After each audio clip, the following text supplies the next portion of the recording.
The M&A Advisor is pleased now to be joined by Joseph Luzinski, a Senior Managing Director with Development Specialists Incorporated. Thank you so much for joining us. Thank you for allowing me to be here. Tell us a little bit about your company. Now, you're based in Miami. Development Specialist is a workout restructuring turnaround firm with a national footprint, offices around the country. I happen to be based here in Florida and have lived here for over 30 years. You are part of a panel today that's discussing Ponzi schemes, but before we even get into that, let's talk about what you've seen specifically. Living in South Florida, there's no shortage of all kinds of scams. So what sorts of scams have you seen? Have you helped clients through that sort of thing? Florida is, in addition to the wonderful weather and climate, we have lots of money, lots of retirees, lots of affinity for making money and finding other people's money when they don't necessarily want to get rid of it. So it's been an unusual run, but in Florida, the wealth, the retirees, the lifestyle have all created a perfect market for financial scheming to try to separate people from their money. Which brings us to the whole idea of the Ponzi scam. Of course, Bernie Madoff had a home in Palm Beach. A lot of the people he scammed were part of a country club on Palm Beach. I think many people might think, okay, after Bernie Madoff and that epic scam, that Ponzi schemes may not be a thing anymore, but they are.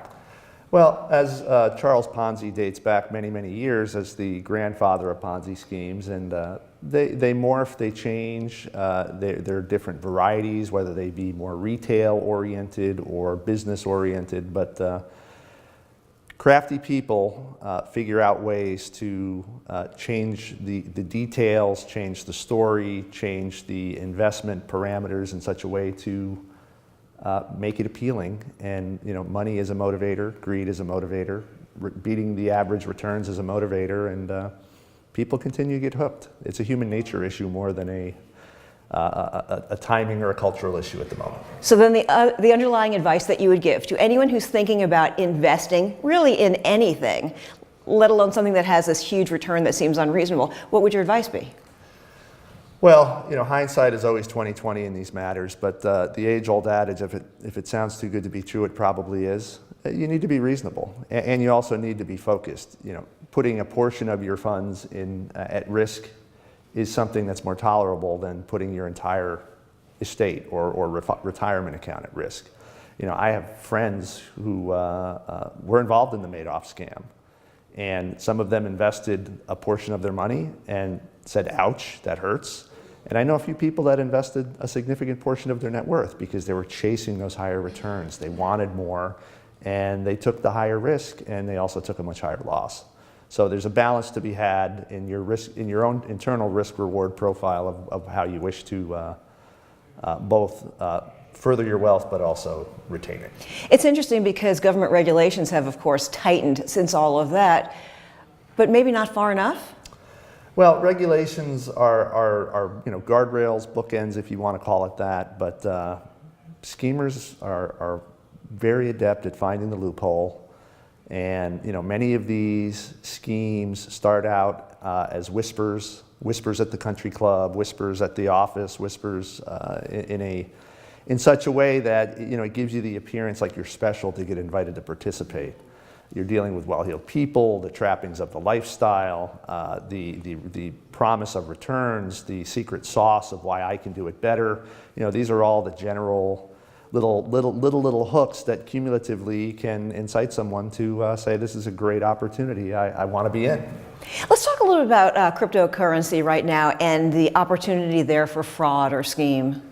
Yeah, I think of cryptocurrency as either a penny stock type scam or a precious metal scam, meaning it's very amorphous. Most of these currencies are offshore or in obscure places. It's highly unregulated at the moment, and there's really no core asset backing it up. So investing in it is interesting and may be profitable, but the risks associated with it, since it's unregulated and there's no place to go when the bottom drops out. Several cryptocurrencies have recently contended they were hacked and therefore the money's gone. I would be a little more cynical about that and say it's probably a scam. and they ran out of new money to fund the scam, so they're blaming it on being hacked or something like that.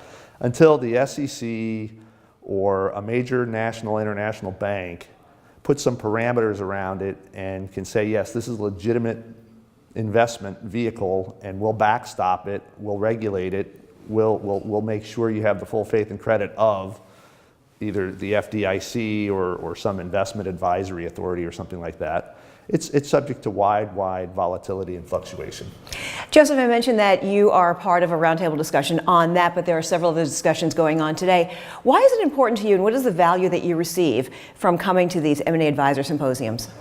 Well, the symposiums provide a platform to hear what's going on with other very high-level professionals in the industry, in the restructuring industry, in the investment industry, but also to learn what's new, what's on the cutting edge, where are people going with things, where people's predictions of the market may be, what's the next big thing, whether that big thing being an investment or a sector or a restructuring sector, frankly, since there's a lot of restructuring that goes on in these different pieces. And cumulatively, it's a very high-level faculty quality of material, and it's a great networking opportunity as well.